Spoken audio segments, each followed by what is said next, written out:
మన శ్రీకాళహస్తిలో హైదరాబాద్ స్టైల్ దమ్ బిర్యానీ దొరికే ప్లేస్ అయితే చెప్తాను. రీల్ అయితే సేవ్ చేసుకో. ఈ కూల్ క్లైమేట్ కి వేడి వేడిగా బిర్యానీ తింటే టేస్ట్ స్వర్గంలో ఉన్నట్టయితే ఉంటుంది. వీళ్ళ దగ్గర బిర్యానీ 300 అయితే కాదు, జస్ట్ 100 రూపీస్ కి అయితే ఇస్తున్నారు. క్వాంటిటీ అయితే ఎక్కువ ఇస్తున్నారు.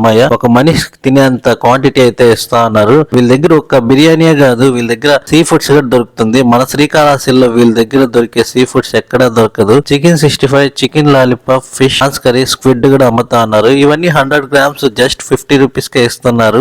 వీళ్ళ జర్నీ వినిన వెంటనే నాకైతే చాలా ఇన్స్పిరేషన్ అయితే అయింది. మీకు కూడా చెప్పాలనిపించింది, అందుకే ఈ కథ అయితే చెప్తున్నాను. ఒక వ్యక్తి గెలుస్తాడన్న నమ్మకంతో మన శ్రీకాళహస్తికి వచ్చి ఒక రోడ్డు మూలన చిన్న బండి పెట్టి బిర్యానీ షాప్ అయితే మొదలు పెట్టారు. అక్కడికి వచ్చిన జనాలు బిర్యానీ తిని బాగుందని చెప్పడంతో చాలా మంది జనాలు వచ్చి వాళ్ళ షాప్ దగ్గరికి వచ్చి బిర్యానీ అయితే తిన్నారు. ఫస్ట్ లో అతనికైతే ఒక చిన్న భయం అయితే ఉన్నింది, మనం ఎక్కడ ఓడిపోతాం అనేసి.